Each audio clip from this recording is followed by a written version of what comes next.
Hello लोगोफोर, नोंथांमोन बयखौबो आरोबाव आंनि गोदान भिडिअआव फिन बरायहरबावबाय। आसा खालामो नोंथांमोन बयबो मोजाङै दङ आरो नोंथांमोनहा जुदि भिडिअआव गोदानब्ला प्लिज चेनेलखौ साबस्क्राइब खालाम आरो भिडिअखौ जोबजासिम नायलांनो थाखाय खावलायहरबाय। आरो भिडिअखौ मोजां मोनोबा लाइक शेयार खालाम आरो भिडिअखौ माबायदि बानायनांगौ जुदि माबाफोर गोरोन्थि मोनदोंब्ला प्लिज कमेन्ट खालामनानै खोन्थाहर। दे बिदिब्ला साननैसो सिगाङाव आङो मोनसे भिडिअ बानायनाय जादोंमोन। भिडिअखौ आङो बानायदोंमोन बे उदालगुरि डिस्ट्रिक्टआव जानाय एनकाउन्टारनि सायावहाय। दा बेनि थाखायनो आरोबाव दिनै आङो फिन खनसेबाव बे साबजेक्टनि सायाव फिन भिडिअ बानायफिनबावनाय जाहैबाय। दा नोंथांमोनहा अननानै भिडिअखौ जोबजासिम नायगोन होननानै आसा खालामबाय। बे जाथाया ससियेल मिडियायाव गोबाङैनो गोसारबाय। जानांगौ जायफ्रा ससियेल मिडिया इउज खालामो, जायफ्रा एक्टिभ थायो बिथांमोना बयबो मिथिखाबाय। थेवब्लाबो आरोबाव आङो लेटेस्ट जि इनफरमेसन फैदों बेनि सायाव आङो फंनैसो भिडिअ खालामबावनोसै होननानै दिनैहाय खालामनो थाखाय आखायाव लानाय जाहैबाय। माबाफोर गोरोन्थि जायोब्ला निमाहा होगोन होननानै मिजिं खालामबाय।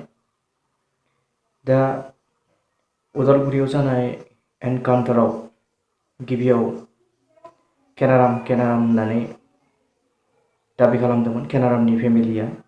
थिग बिब्दिनो डेड बडिखौहाय केनारामनि न'खराव हरदोंमोन। बेनिफ्राय डेड बडिखौ फबनानै दोननाय जादोंमोन। दा बेनि उनाव बाक्सा डिस्ट्रिक्टनिफ्राय डिम्बिसार मोसाहारिनि फेमिलिया डेड बडिखौ बेनि माखासे फट' बायदिसिना बेफोरबायदिखौ नुनानै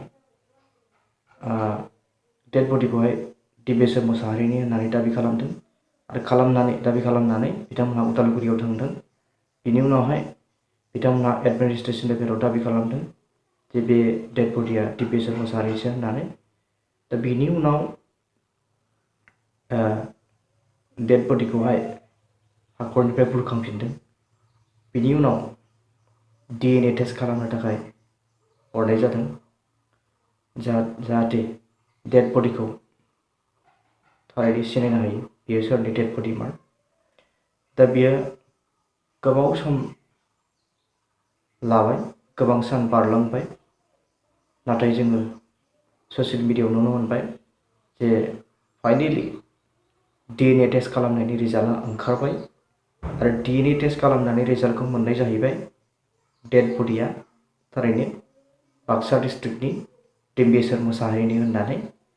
आरो लोगो लोगो डेड बडिखौबो डिम्बिसार मोसाहारिनि फेमिलिनो गथायबाय होननानै जोङो ससियेल मिडियायाव नुनो मोननाय जादों।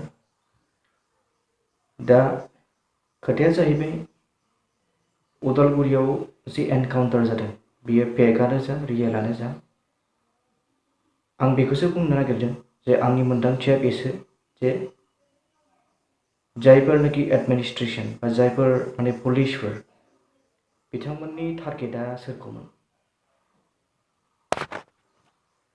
पुलिस प्रशासननि टारगेटआ सोरखौमोन?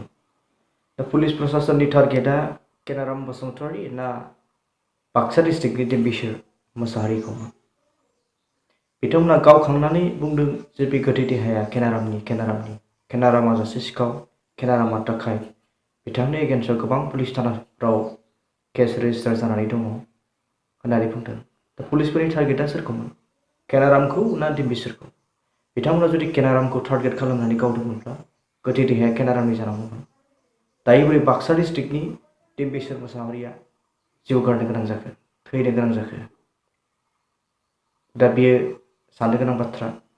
आरो दिनै गमामायैनो DNA टेस्ट खालामखांनायनि उनाव बाक्सा डिस्ट्रिक्टनि डिम्बिसार मोसाहारिनि होननानै डेड बडिखौहाय डिक्लेयार खालामबाय।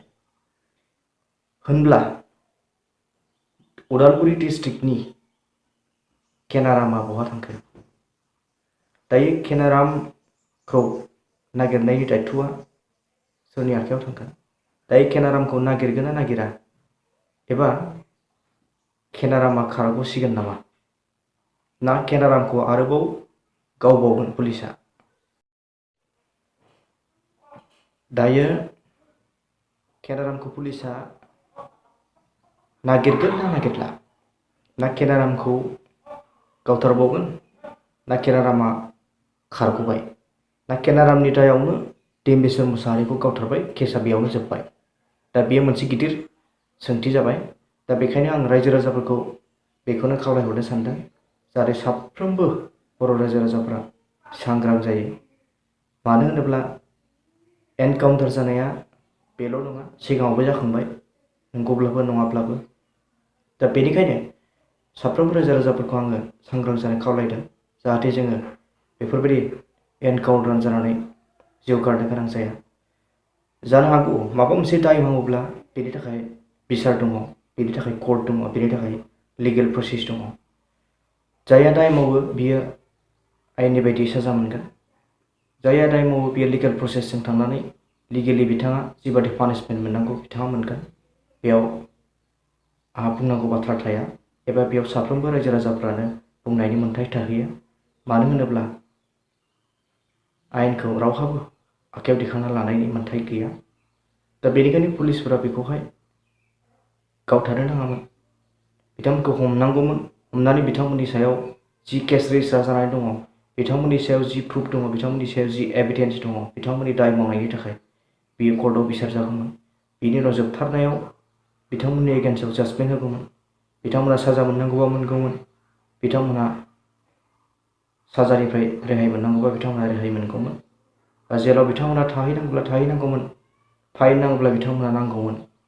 नाथाय खेबसेयैनो जिउखौ फोजोबनानै होनाय जाहैबाय, आरो बेबो गुबुन सासेनि जायगायाव गुबुन सासेखौ जिउ फोजोबनायसो।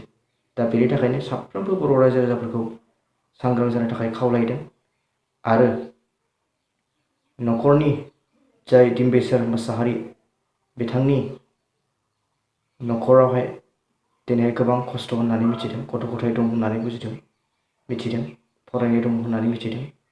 दा बेनिखायनो आं बेखौबो आंनि साइडनिफ्राय खावलायबावो, जाहाथे सरकारा बिथांनि न'खरनि थाखाय माबा मोनसे अनसुंथाइ होयो, बिथांनि न'खरखौ नायहरो, जाहाथे बिथांनि न'खरनि थाखाय न्याय होयो। बेनि थाखाय आंनिफ्राय गोसो गोरबोजों गुरैयै खावलायहरबाय।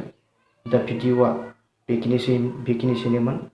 आं सिगाङाव मोनसे भिडिअ' बानायनाय हिसाबै आरोबाव दिनै बे भिडिअ'खौ नोंथांमोननो फोरमायहरनोसै होननानै बानायनाय जाहैबाय। गोजोन्थों। जय बर' हारिनि जय।